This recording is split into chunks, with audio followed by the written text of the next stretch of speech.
Welcome everyone to the first meeting of the year, City Services Committee meeting, Wednesday the 5th of February. First up is apologies. We only have one, which is Councillor Carson. He hasn't said he's not going to be here. No, he's apology. Oh, yes, apologies. Yeah. All right. I'll second that. All in favour? And we have two councillors here, Councillor Swales and Councillor Newell. We'll vote they'd be granted speaking rights, no writing rights. And a seconder, Councillor Holderness. All in favour? Aye. Right, moving along. Declarations of interest. Anyone's got any conflict of interest, please see the governor to revise it and we'll begin it. Third up is public forum. And we only have one speaker, and here's Blissett, talking on item 4 on the Community Services Group report. Kelly, you know the drill. How are you? 5 minutes. Yep. 4 on a day. All right, no, I've actually tabled my document, so hopefully everyone's got it and you can see the long version because I'm not very good at reading to type words as such. I just want to say congratulations on Beautiful Park. It looks fantastic and it's great when good things happen when, I know in this case it was an initiative with Forest and Bird and Council working together. Some of these initiatives, I really like it if we bring the young people back. In most of these cases, our young people of Upper Hutt actually come and help us plant. In this case, it was Hiratomio College turned up on a wet and muddy day. So they actually, it would be nice to actually bring them back and see what their plantings look like now. But just to add to that, I really would like to see some, I know interpretive signs has been submitted on over many years, or even QR codes where the history, the stories, because we're going to lose some of our stories, photos, and even some interactive activities. So there could be a self-guided tour, a bike tour, walking tour, something for all ages. Maidstone Terrace, I know it's up for consultation and I'm speaking a little bit early, but I just want to say thank you because if you've turned a high density housing zone into recreation, that can only mean that the spur is safe because the demand for those houses up there is no longer needed. But what I have done is a couple of us have actually reached out to other groups. So I've been talking to the Marae. I know Mary Beth has spoken to Top 10. So there's a few conversations being had behind the scenes. I've done a costing because I think there's provision there, no matter how small it is. It's prime land. It's right next to Brewtown, Marae, the public transport, shops, recreational spaces. So I've done a real basic costing, and I know I've spoken to this before, but I've actually tabled the figures this time. And I've based it on 30 permanent sites, and with absolute basic needs, because most of them bring their own house and provide their own self-sufficiency, and also 10 transient people. So over 33 years, that would generate an income. We're talking base income. It doesn't include costs of 8.5 million. So I'm sure you can actually get more than that there. And I think actually that space needs to be re-looked at before you make any final decisions. And then the other thing was, I'm just curious, on the 10th of February, you've got a workshop, and I know that there's been an issue with these being closed door. I got an email and it tells me, it's one of your council generated emails, and it tells me that your topics are annual plan, gambling venue policy review, district plan update, next steps for the rating policy, and local water done well. Why is that so secretive? And what have you got to hide? So I've just got 2 more things. I'm meeting with Sammy Hemi from Arongomai next week. Obviously, they've got Waitangi Day tomorrow to discuss weaving the harakeke for 2025. So I want to say thank you to everyone who made the pilot a success that it was. We can only grow and expand from here. Now, my last thing that I've just put a little footnote, it's not in my table document. The aesthetics of Gibbon Street intersection. Now, I'm not going to go into that, but what I'd like to say is, why are we not looking at the intersection of Akatara Road and Ferguson Drive North? that's actually, there's already been many serious accidents there. You're trying to exit Akatara Road, kinking your neck, your hard left, and it's actually a 70k road, and yet the back of Wallaceville's 50. Just sometimes it's like, can we just sit down and redesign the whole city? And maybe, I don't know, walk around it, drive around it. That's me done. Thank you. I didn't read this verbatim because I know you can all see it and it'll be tabled. But has anyone got any questions? Any questions for Heather? He's got one on the Ekatera one. Yeah. NZTA control that road, not we don't. No, I realise that, but we can still advocate for that road Oh, yeah, I think in the council. So I'm just talking, generally speaking, maybe we, last year we had, I think, one of the residents mentioned about dropping it down to 50k. And increasing Wallaceville to 70. but actually, more importantly, I think something needs to come in that space with it around about the lights. Lights might be a bit dangerous coming around a blind corner, but the increased traffic. Was it 8,000? Was it 800? I saw a statistic on how many people go over the Rumasaka Hills a day. Something like 800 a day. Well, that same more than that. That same traffic is passing through that Akatara Ferguson Drive intersection. That's what I'm saying. It's the volume of traffic now. Yeah. Any other questions? All right, thanks, Heather. Right, moving on, we go to item number 4, Community Services Group Report. Any updates on the director? Group manager, chair. Is no, but I just acknowledge all the managers from community services and from Whirinaki who are here that can answer any questions, probably a lot more competently and thoroughly than I can. So happy to answer any questions. Just got one myself, just on 15B. We intend to join the smart libraries.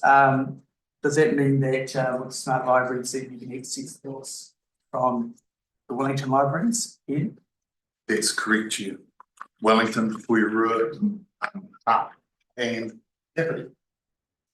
And through the chair, good afternoon, everybody. Denise Clarkson, Libraries Manager. Yes, if and when we go ahead and join the Smart Shared Services system, Upper Hutt residents will be able to access items from all of those other libraries who are part of the Smart system. The timeline of when Wellington are joining, I haven't seen an updated timeline yet, but their intention is to join after they migrate to the Spider software. So it'll be sometime 26 or later this year? Hopefully late 25 or early 26. Questions? Not on libraries if anyone else is. Okay, that's right.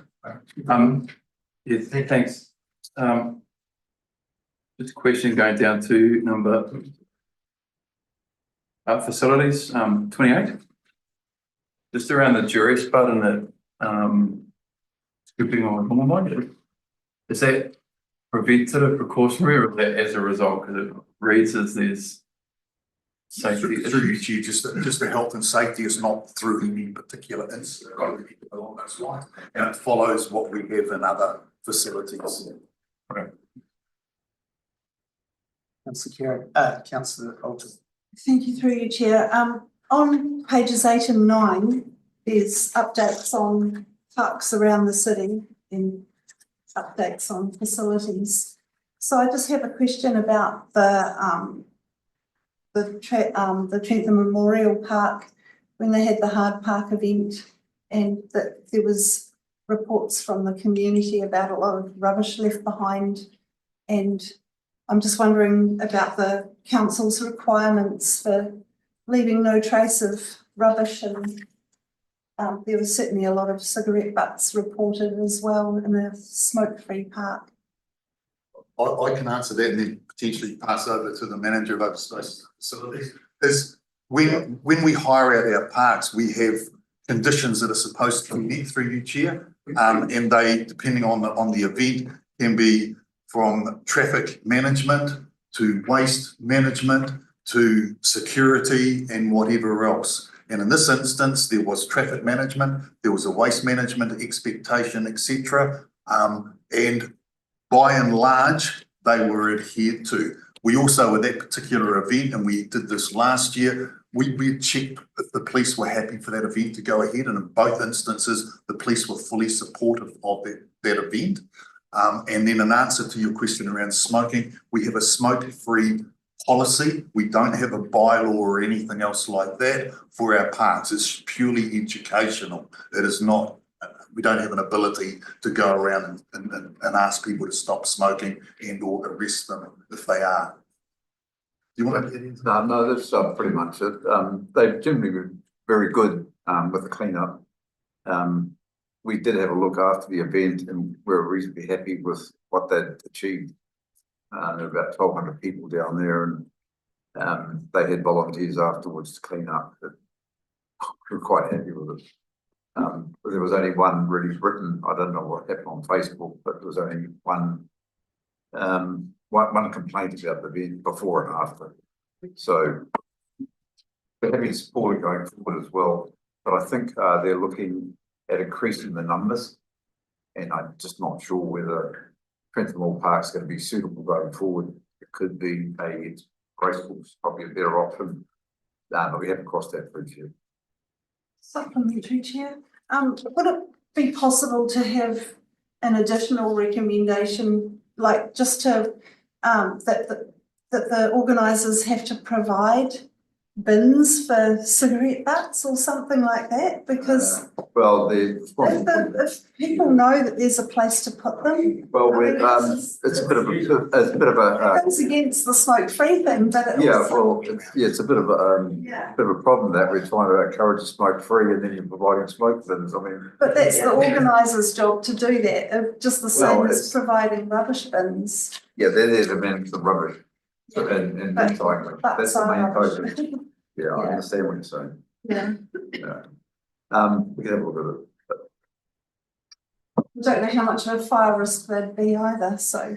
Yeah, there's always that possibility. Any other questions? Councillor Bentley. Yeah, thank you, Chair. Just on para 26, page 8, about the community leased, the council leased community buildings to be inspected to ensure conditions. Just in that last sentence, the work that requires attention is to be passed to the lessees. So is that their responsibility to uphold the buildings, and do these lessees have the means to carry out the maintenance task of them? It depends on the lease document, what it says. The majority of the council-owned buildings are a council asset. Council is responsible for ensuring the asset is properly maintained. There's obviously maintenance of the asset, which usually is written into the lease document. Say, for example, if there's a hole in the roof, the leasee fix it. However, the roof is completely rotten, council would replace it. So a lot of these buildings we haven't had a regular inspection process with it. We just started that up, and they've identified a few issues, and we just got to chase it through and make sure the assets, And have the buildings that be, when there's been work required and you pass it on to these groups, have they seem like they've been able to do the work, or would they? Because a lot of them run on the smell of oily rag, so just wondering, I don't think they have deep pockets. There are some issues. Yeah. There are some issues probably to deal with it. Councillor Guppy. On that 27, the final stage of asset replacement for the council city, is that the replacement of the cameras all around the town? Yep, the CBD's been done. This is all part of the asset management So plan. do we work with the police and so we've got them in the right place? Because I mean, to be quite frank, our cameras have been an issue for years. We never seem to get it right. I mean, and who monitors them? I mean, the fact of the matter is, it seems that we have one department doing this, another department doing that, and 5 people involved, and there's no actual unit, no coordination of the whole thing? Well, the asset itself is managed within the open space and facilities. That's the camera replacements. The cameras are monitored, the CBD cameras are monitored by the police down in Lower Hutt. So they haven't, I'm not aware of any requests for additional areas, but it's more, this asset program is the existing assets rather than building the coverage, I guess I'm saying. Yeah, so do we have one, is there a go-to person in council who's in charge of all the cameras Yes, and knows exactly where, because my experience has been, oh no, that's Parks and Reserves, oh no, that's so-and-so, and in the end, no one knows what the hell's going on. well, yeah. Chair, if I can answer that, is we have a facilities manager that has access to all of our cameras over at Maidstone Park, CBD and elsewhere. The CBD and a number of the cameras at the parks, etc., are all monitored by a person at the police station in Lower Hutt, and any requests for footage from police and others either come directly through to myself as group manager for sign off, or come through a Laguima process if it's a member of the public that something's happened to. So there's quite a set process around how that happens, and we liaise with Hutt City Council who look after that monitoring for us. We meet with them on a probably a quarterly basis. Councillor Swales. I have a few questions, if it's okay. Thank you. I'd first of all like to go to congratulate the team on the UPlay and the number of people that participated at that and holiday program. I knew quite a few that did that. What I'd like to do is I'd like to go to welcoming communities, which is item 9 on page 5. It talks about achieving stage 2 accreditation. So I know that when we signed the contract, it was quite a simple layout that we needed to do. So with regard to stage 2, it's a little bit better, you know, a bit more informed and the rigorous of what we have to go through. Does this come with extra funding from the ministry? Through your chair, no. And we've got enough funding to do the extended program after going and having a look at the program that we now need to deliver as a stage 2 accreditation? Through your chair. Sure, through chair, so we have received 50,000. For each year? Each year, yes, so we are just over 50% of the way through there. And that covers the entire project? It Sorry, covers- through you, Chair. The money received can only be used for the salary of the person. Right. So other costs, the community partnership team, it comes into our budget. Okay, so we will get updates as to how we're going with regard to that accreditation for stage 2. Yes. In this forum, or will it come to another committee meeting? Through your chair, it'll likely come through the city services report as to how that stock take's going and what the outcomes of that are. All right. I have others. So I'd like to go to page 6 now. And with regard to page 6, I really need to compliment you on the fact that finally it appears that we seem to be addressing our annual plan with regard to, and it's always been an angst of mine, is that we pay an incredible amount of money for these community surveys and we get feedback from it, but we don't appear to actually action any of those. So it's quite heartening for me to actually see that we've got a link in to that, and that the money actually that we spend on this, which is quite significant, isn't wasted. But I do want to ask about the community satisfaction with the service provided by, where it's down by 5%. Is that as of year to date, or is I'm reading it as it's the full year, and that what we're targeting and looking to go towards is 95%? Is that correct? Yes, through you, Chair. Yes, I think I can speak to that. Our target for the 24-25 financial year is 95% as per the long-term plan. Right. Our result in the community satisfaction survey in 2023-24, yes, was a 5% decrease on the previous year, but we do not know why, because there are no verbatim comments aligned with that result. Okay. We don't, through you, Chair, we don't actually try and get information, even though it's not in the survey. We're not proactive in trying to get from the main users or users of the facility. It's not a question that's asked, well, I don't know if in the survey they ask that question to try and give some context around the result. It's a very wide-ranging survey that asks a lot of people. We can guess as to why with some of the events that were happening in the city around that time, but it's just a best guess. There is no hard evidence. Okay. If you want to flip out, I'm going to go to the sports fields. On page 9. And it's on para 47. Nice to have you back. So my concern is under para 47, you talk about the artificial turf of the multi-sports replacement, you know, and that. But it's that second to last sentence, certification of the field for rugby, while World Rugby will take a further 4 to 6 weeks. Council will be utilising some of the old carpet on project. I'm not interested, it's great that we're recycling. But surely the timing of getting that certification for 4 to 6 weeks runs into the time that the clubs would be wanting to use that field. Yep. How do we get in that situation? Chair, rugby don't use the artificial as much as football. Right. So the requirements for rugby on that field is a lot higher than football requirements. Right. And getting the assessor in, the assessor in to actually do that assessment takes time. I guess what I'm trying to say is, yeah, coordinating it has been a little bit difficult. I don't think it's going to cause too much of a problem for rugby players. Right. And if I can add to that, Chair, World Rugby has this the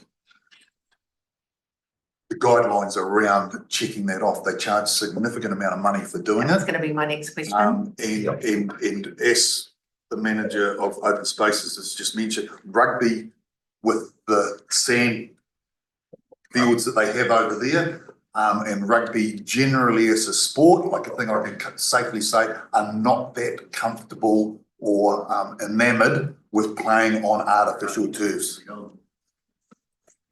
So Perfect. how often do we have to go through this? Because it's alluded to that it's a significant cost. So is it an annual thing that we have to do, or is it once it's done, that's it for the life of the turf, which I believe is 15 years? Please correct me at any time that I'm wrong. Yeah, no, it's a 12-year life expected, and I think it's got to be done every 4 years. I could be wrong, but it's 4 or 5 years. So that's 3 times in its lifetime. At least, yeah, because the conditions change, the bounce, it's the impact, it's the compaction, it's the way we maintain it to maintain that impact bounce, whatever you like to call it. It's more critical for rugby players than it is for soccer, football. So am I going to get a dollar value, or do I have to? Off the top of my head, probably about 5,000. Right, and who do we cover that cost as part of the big pot that we collect, because it's viewed as, or is it recouped by the sporting code? No, it's covered by The general pot. the general pot, I suppose. It's just a seasonal fee that we'll charge for the use of it, and that's covered part of the maintenance costs of the field. So with that one, Brett, can rugby players play on it regardless of whether it's certified or not? No, there'll be a lot of questions answered to be asked if they do play and there's an accident, someone breaks their neck or something, and why they played on a surface they're not certified. Soccer players can play on it. So yeah, they don't have the same impact. I said I was a soccer player, not a rugby player. I'll be all right. Football don't certify it, Jude.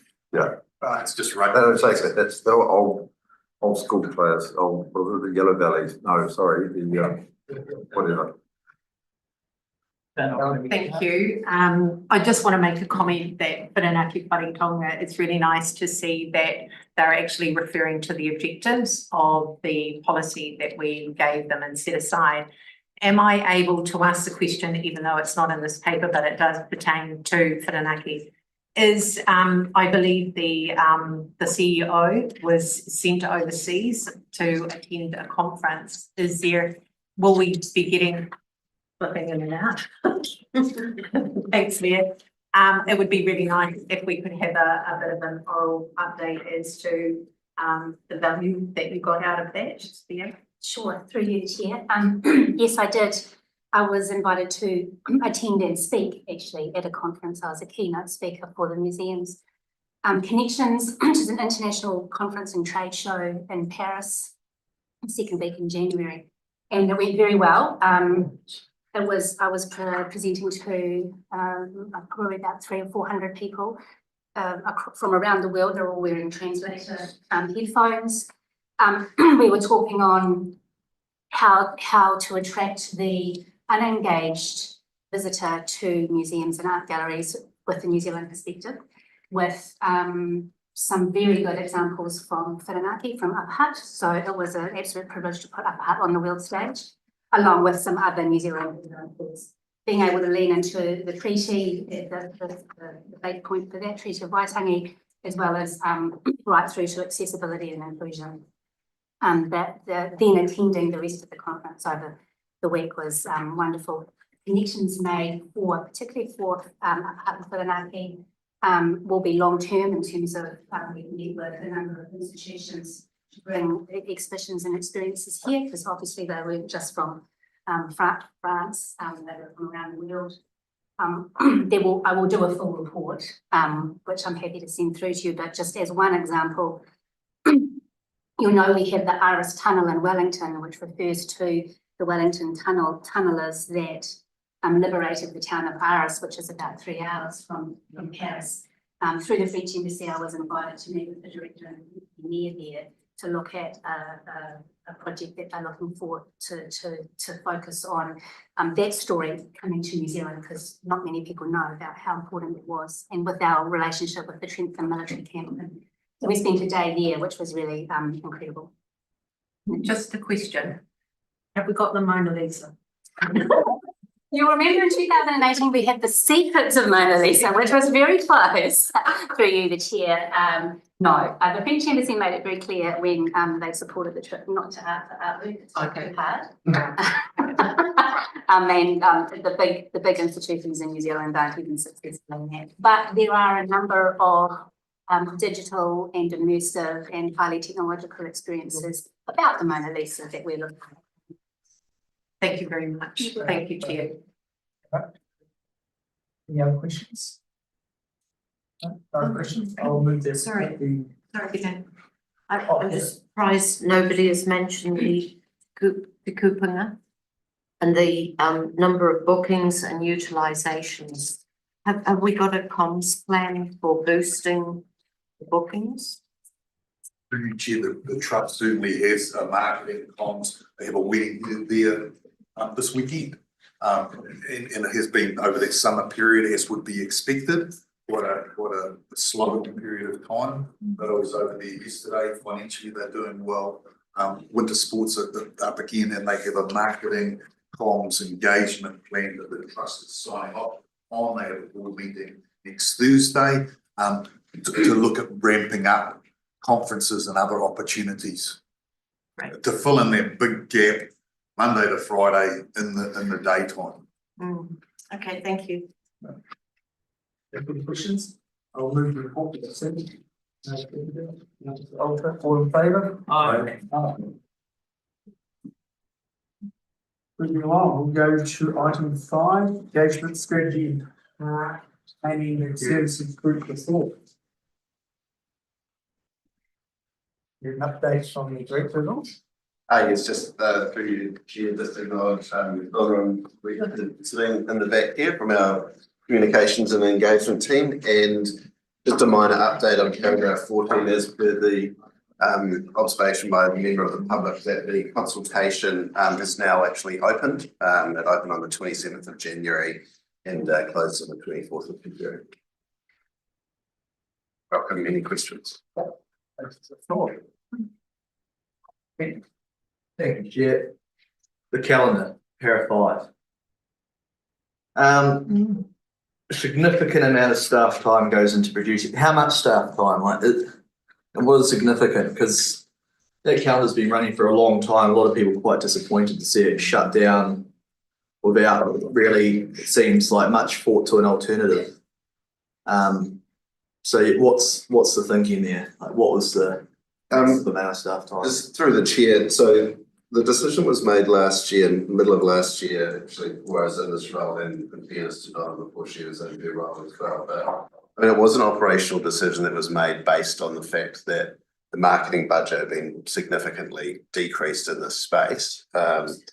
Also, the uptake of the calendar had been distributed to all households at one point, but we were getting to the end of the year and having boxes of leftover calendars as well. So it had really, run its journey, but primarily it was we had to cut our costs for the resources that we had. We can't just continue to keep doing all those marketing activities. So you got distributed to every household and you had some left over. Well, we printed. Which means you ordered too many, right? Because we know how many households we have. Yes, but we had to make them available for people to pick up. Yeah. Because I feel like there's a good compromise that can be done here, because a lot of people like this calendar and it could easily be run with some volunteer help. I think the Lions have offered to help organise it with just the council to coordinate, and then just make them available for pick up when necessary. Print a few hundred copies, people who need them, order more when you do. Doesn't have to be a big expense, but I just feel like it's one of those little things that goes a long way. I mean, certainly that's a view. The number that might get Donald to help me with numbers if we're getting into numbers here, but the reduced number that we've printed this year, even in terms of phasing it out, they haven't been collected either. So we just have to be mindful of producing. Yeah, that's what I mean. How many were produced? Those 63 boxes were actually printed this year, so that was 8,000 copies, and we have still got over a quarter of the stock. Hasn't been picked up, and there was a reduction from last year where we actually printed 13,000. So we reduced the number, and we still got some. Yeah, I think you're printing far too many. I don't think it's everyone's going to want one, and most households you don't need one anyway. So it's a lot of households to pick up. But I feel like going from 8,000 to 0 is a big jump. I feel like you could easily compromise it in the lesser thousands, and if they sell out, they sell out. That's a good thing. But so the significant amount of time that goes into this is around contacting schools, arranging with the schools, following them up to get the pictures. And I know in our design area, it's almost 2 months of your time is taken developing and getting the calendar sorted. So it's a significant staff time when we only have one designer in the team. So for 2 months, the designer was practically out of action to get this done. And on the basis that there has been a reduction in the number of people who have been asking for it or taking it up, the decision was made earlier last year to hold this. In fact, the decision was made for last year to be the end, but the team had already started contacting the schools. So the decision was made to continue to have last year's and for people to be advised that it would be the last year. We haven't had pushback as far as that goes. When we went out on social media and said it would be the last one, there were some comments made. However, as far as the number of comments that were made compared to the number of people who would have got the calendar, it's very small.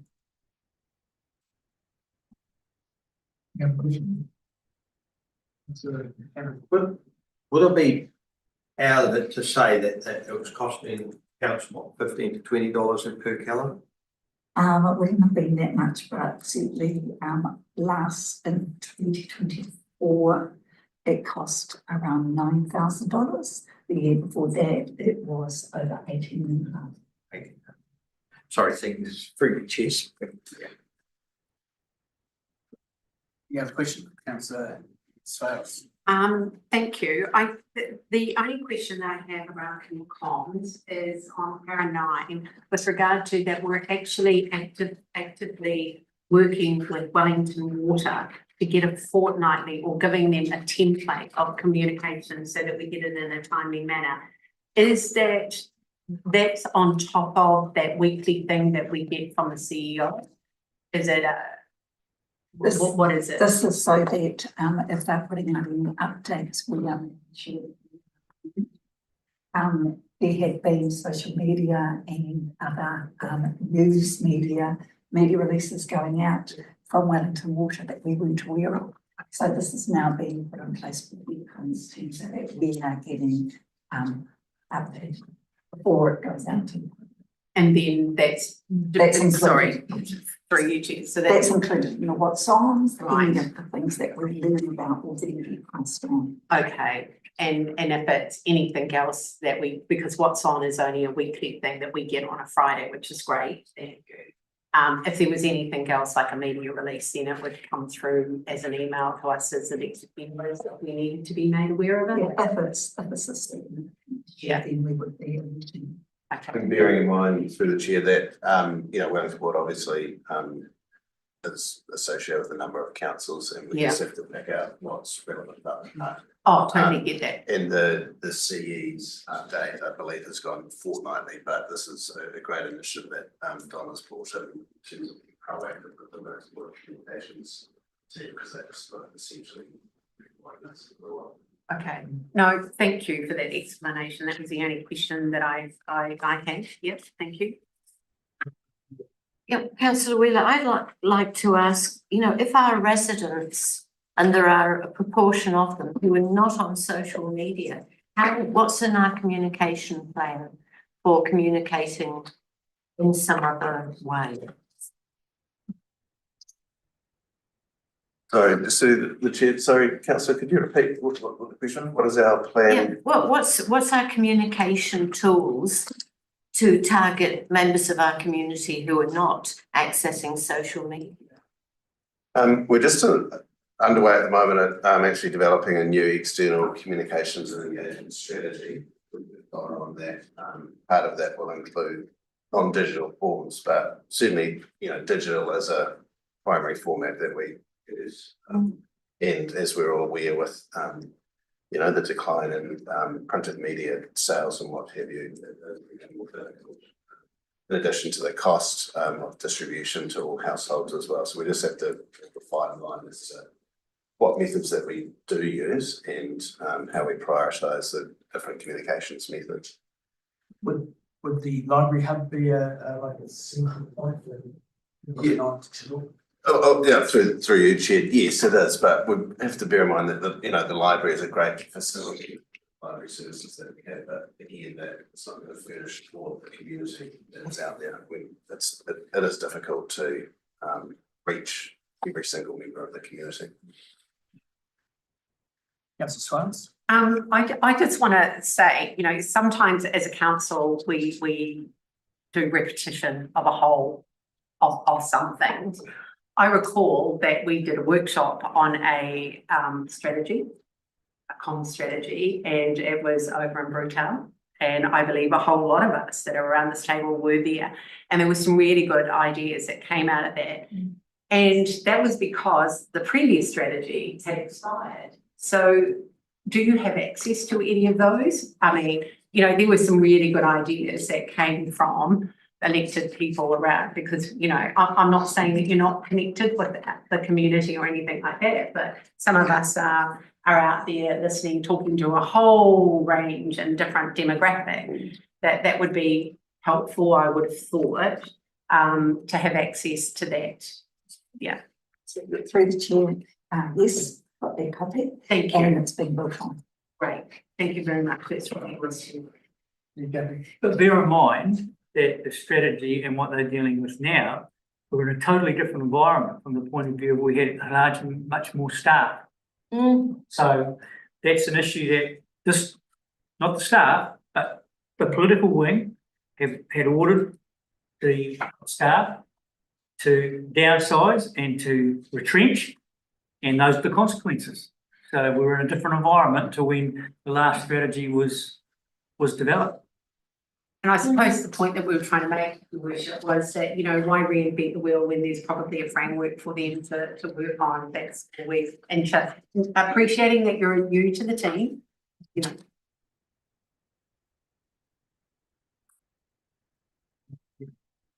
Questions, comment, good work on the solar panels for H2O. That's one of the best payback periods I've seen for a solar array, 5.1 years, so. How do you get a cost per kilowatt? Like Is that based on a typical summer or a current summer?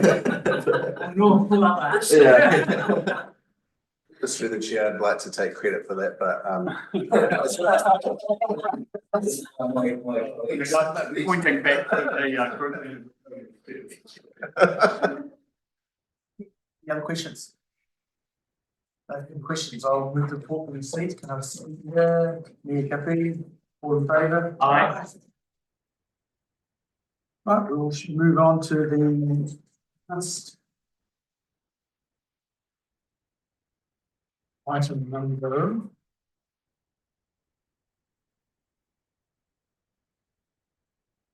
Oh, sorry. Oh. Here it is. You want to repeat what you said? Yep. I'd like to welcome Tim, because Tim, not a new lot of information for Christmas, so to this report. Thank you. Mr. Chair, so like the other group managers, I've got my team here to answer any questions and one or two online as well.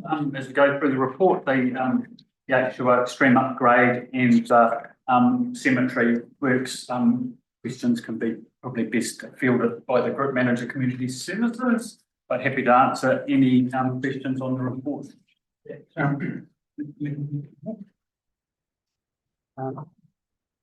Well, just one that stands out to me is the on item number 34. I know we've got a workshop on this coming on, but just on A, just for clarification, the introducing the household recycling centre no longer, does that mean it will not be compulsory anymore?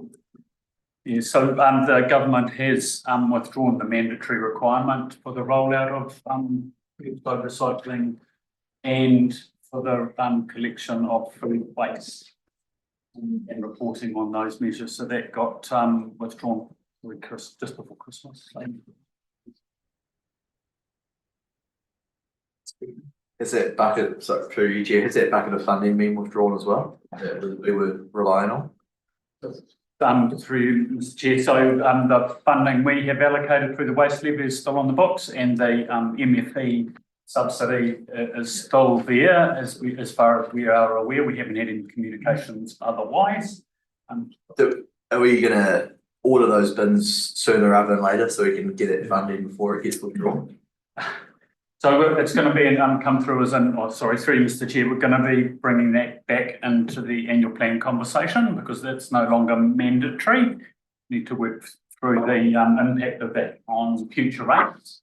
Because after the introduction of curbside, there is a rating impact from year 3 onwards to collect the curbside recycling. So we just need to work through that and go out and have a conversation as an annual plan topic now that it's not a mandatory requirement, which is how it was landed in the long-term plan from my understanding. But surely the rates impact would be the same because the funding's still there, right? There's no funding for the operational collection. For the purchase of the bins. Purchase of the bins is funded through the funds from MFE, is my understanding. That's an OPEX and rating impact from year 3 on the collection of the curbside recycling, and it's just a conversation through the annual plan now that it's not a mandatory requirement, with still a desire for progress down that track. Thank you, Councillor Kerry. Sorry, just to follow up on that one. So if there's no material change to any of the cost, operation or CapEx, is it the fact that it's not mandatory, is that what makes it significant in terms of the consultation requirement, or? It's So through Mr. Chair, that'll be the conversation. I mean, we're workshopping that on Monday. discussion before. And we'll have a discussion around the implications and the options available for council moving into the annual plan.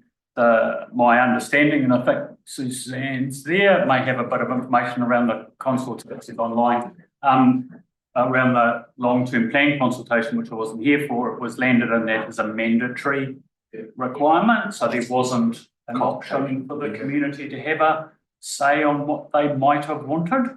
Now that it's no longer mandatory and has a financial impact moving forward, in terms of rating, then whether it is to go into the annual plan as a consultation process.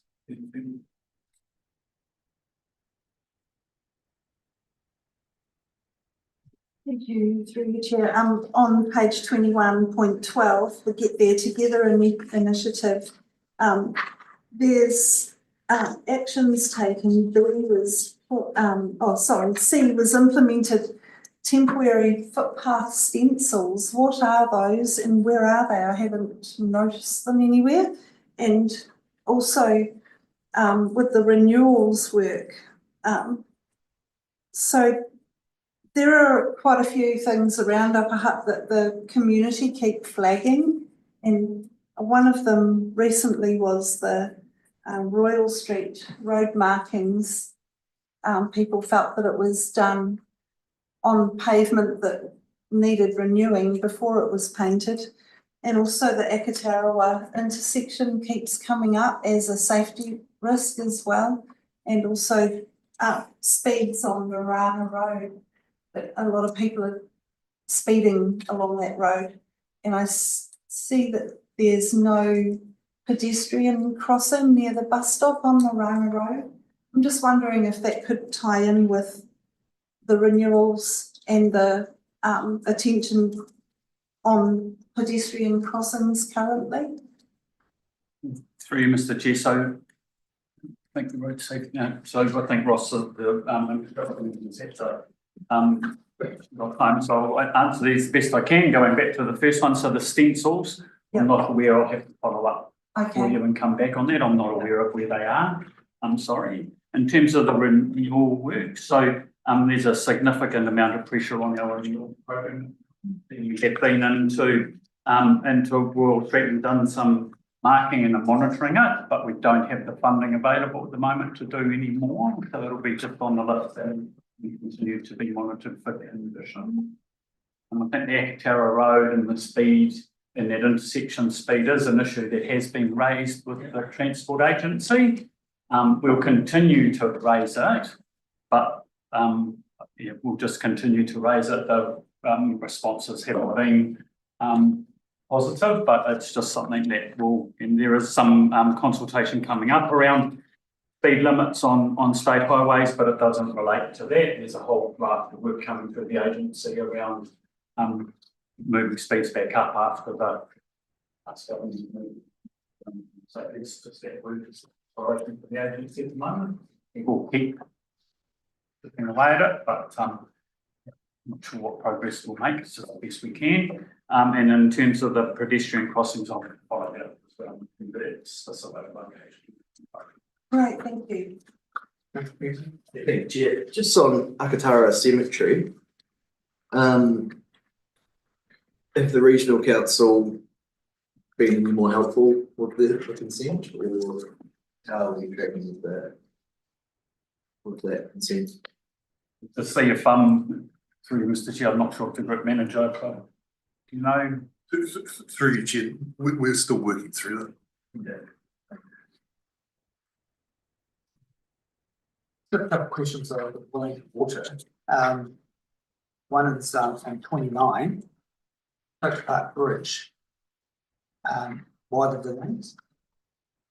So just working up, so we are working with Wellington Water around the delay in that. The scope of works had increased, and we're having a conversation with them around the approval process for that scope increase and the rationale for the delay. The other one was, we talked about last year, wanting toward resource consents, signing off. And they're always under pressure, not having enough staff. They've got a new staff member in. Is that got better?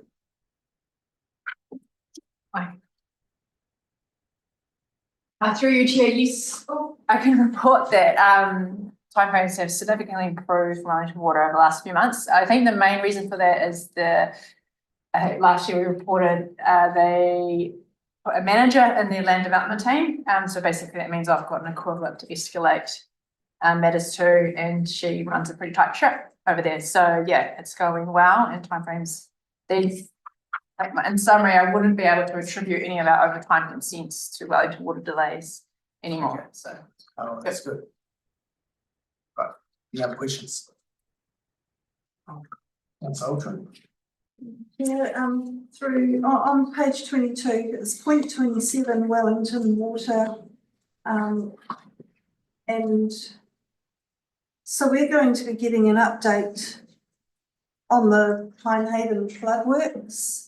And I'm just wondering what's left in the budget for that work, and so through Mr. Chair, there's a workshop next Tuesday that all councillors have been invited to, alongside the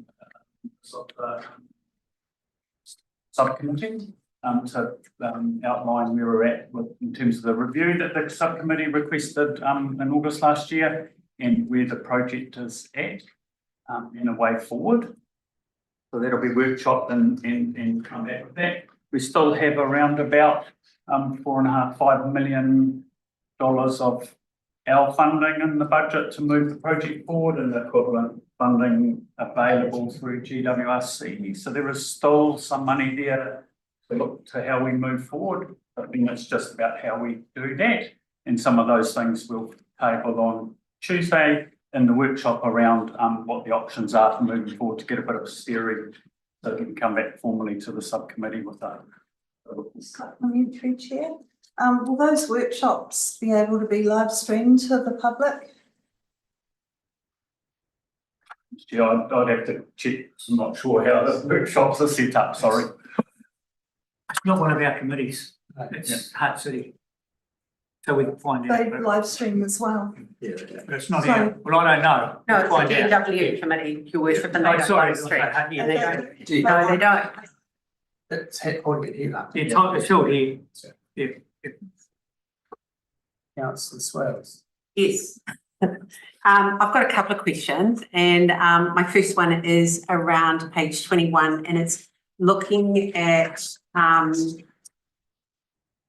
the speed limit changes around schools. So it's, it's on, it's off, it's on, it's off. So with regard to now that it's back on, there is a paragraph in here that says all schools. When we first went out and consulted, we said that we were consulting on 19 schools, which were our primary schools.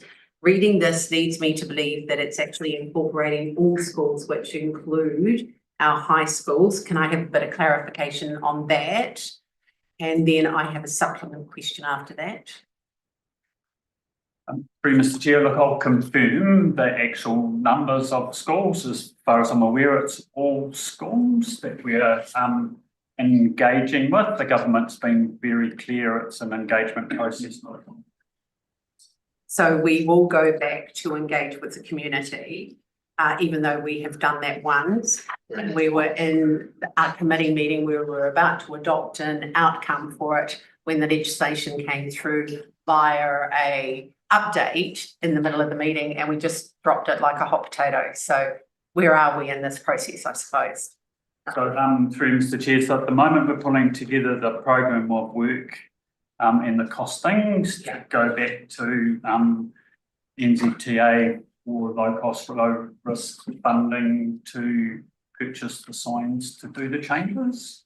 And then we will engage with the schools about the changes, but the changes are mandatory. It's an engagement process with the schools to change the signage. And then we'll progress with changing the signage. There is, and Suzanne has got a bit more knowledge about, there are some exceptions to that. Right. And we're just working through what those exceptions might be in terms of where a wider consultation might be needed. But the minister and seeing the NZTA staff have been really clear. It's an information process with the schools. So it's only with the schools, it's not with the public, just so that we're quite clear in this conversation that we're having. And then my next question is that when we were going through that consultation period, and since then we've gone through an LTP, so did we then flick that money that was put aside for those signs when we re-looked at what we were going to do in our LTP, or is that money still there so that it can offset these particular signs that they are dictating that we have to have?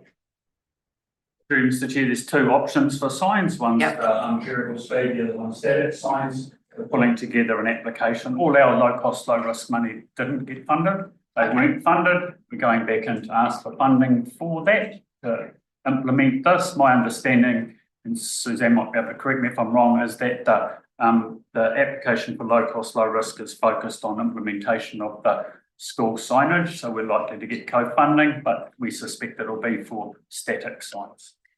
And they see this as not a safety program, but another kind of program that they want to implement, because this government has chucked out a lot of the safety programs, and that's why we lost a lot of our money from NZTA. So I just want it quite clear that, you know, it seems to be a bit of a turnaround. And so this is the direction that we have to do and the timeline for implementation. In 2026, Mr. Chair. So it's within the 3-year LTP. I've got a couple more questions about consents. So if we go to pages 35, that's where the summary of reasons consents start. But I'm actually going up to page 36. So there is one there, open space telecommunications facility in Southern Hill, construct and operate a telecommunications facility in Maidstone Park. Is that a tower? Yes, it's a pole. Equipment at the top of it, so it's rather than a lattice tower, it is a pole, yeah. Okay. It depends what you mean by tower. Okay. Yeah. Right, okay. It's just that we get a lot of feedback from the community saying that they don't want to be anywhere near poles and towers and things like that for telecommunications. It's at the top of, it's by the water tower, at the very top, so there's, yeah. So it's not in Maidstone It's Park. not, sorry, that is, the Maidstone Park reference is a bit confusing. It's in the very edge of Maidstone Park, right at the top of the hill, where the water tower is. That's good to know. Okay, I have a couple of others. There is on page 37, and it's a certificate of compliance. And I'm assuming this is a switchgear cabinet, which is on the side of the railway tracks. It's not actually, so it's in like the reserve. It's not taking up any of our. Through you, Chair, that's correct. It's, I can't quite recall exactly what it looks like, but it's a large box to the within there. Yeah, to the side of the track. And the other one is on the same page. I've got two more. So it's that radio antenna that's going up on Mount Cecil Road. Is that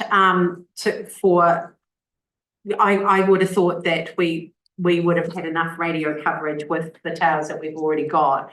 And is there a need or a capacity for another telecommunication facility while they're asking for another tower to go up?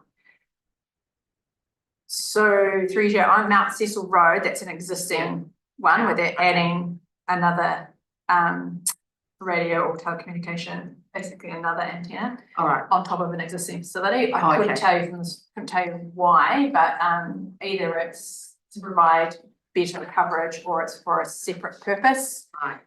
Which the one at Maidstone Park, that's specifically for emergency management operation. So it requires a separate, its own signal. Now. Yeah. Right, I will forego my last question. Thank you very much. Yep, that's thank you, Chair. Councillor. Thank you through the chair, page 27.70. I was really pleased to see this water tank project for emergency management and resilience. I'm just wondering, are the static water tanks going to be like the concrete reservoirs that we currently have? What sort of tanks are these static tanks? Mr. Chair, my understanding they'll be the plastic type. They'll be the plastic, okay. And the second question around that was whether there'd be some sort of reservoir for the swimming pool as well. I'm just thinking of, I don't know how much the pool uses in a year, but surely it will need, before they pave the car park, it'd be a good time to put a tank underground. Is it? And I had another question. Yeah, water consumption, on the water consumption graph on page 30. And just looking at those 140,000 litres per day in use, I don't know if that's increased. So last looked. But the Hutt River flow used to be 1,730 litres per second. And now it's only 600 litres per second. And I just wonder if we can have something added to these reports, just to let us know where the river is at as well. Because our consumption is not decreasing, our population is increasing. So I just think the condition of the river is going to get critical if we're not keeping a closer eye. And Greater Wellington obviously hold that data. I just think it would be good to run that alongside Wellington Water's data as well. Mr. Chair, these are reports that Wellington Water generate some sense to us from a consumption perspective. I'm not sure what the regional council has available for river flow versus take, etc. I would assume they have some reporting mechanism, but I'm not sure what that would be. I could just add to that, Chair. I believe in 10 or 5 or 10 years' time, there's a step down in the amount of water we're allowed to take out the river with a further one in an additional 10 years' time. So our consumption will decrease. Well, our take will decrease. Our consumption probably won't. Yeah. Councillor the last quarter looks like resource consents and building consent timeframes are every quarter. It's a slow down. Councillor. Just a couple. So, and I know I've been harping on about it, but it's in the paper. So, do we have a definitive costing for the Western Hills trunk sewer update? I mean, they're bandied around figures in the Hutt Valley Services Committee, which I was in towards the end of last year, but have we got a cost of what that's going to cost us, what the third is? Because it was a pretty expensive, it's 500, just under 600 metres that have got to be done. The cost that they were giving us per metre was just absolutely horrific. So do we have a cost? Through Mr. Chair, I missed the first meeting this year for the steering group for that. I was on leave at the time. The conversation that I'm aware of at this point in time is that the Transport Agency have taken a portion of that lining work back into their work program for River Links, and there is a remaining portion of which we're looking at the funding allocation for that. I'd have to get an update on what that number is. I think it would be really good because it's not a number that we've factored into any of our budgets, and we're going to put our hand in our pocket because that money, that work is scheduled to be done in Easter, I believe. That's what we will need to believe, that we're going to have to find that money from somewhere. So it would be nice to know what that cost is. Again, through you, Mr. Chair, my understanding, and I've gone into those meetings saying we have no extra money. Whatever JV funding is available in the budgets is what gets used. Right. I'm not sure. Okay, So, but it will come at a cost that something won't get done, right? If we're not going to be doing something, yeah, And we- through Mr Chair, that's the question I've asked, is saying what is the residual risk if the money gets taken from project A that was going to get done and transferred to this one that's a higher risk? What's the residual risk that the joint venture is carrying, rather than just, yeah, I mean, the message has been very clear, we have no funding, extra funding, so you have to live within the means we've got. So my concern is that they're quite regularly throwing us under the bus. So it's good that we've got a comm strategy from Wellington Water that we will pick up today, that if we're not going to do a project, that it's because of, that it's not, that we haven't done it. My other question is, and it follows on from what Councillor Alter said. So why has the flood committee meeting been cancelled? We had the workshop, which we're going to go ahead with, and that's really great, but the meeting of that subcommittee was going to happen at 2 o'clock. Why has it been cancelled? Do we know? Well, the decision by regional council was not, wasn't up with the agenda. Yeah, I okay. mean, through the chair, as his worship says, the statement that came out was there was insufficient items on the agenda, so that the chair of that subcommittee has made the call to cancel it. Nothing to do with us, the regional. I know, but I was just wondering, That's why. yeah, it's good to know the reason of why. I'm certainly going to go and sit on it. Through the chair, there was, when the cancellation came through, there was just a short sentence that said that in the cancellation. Thanks.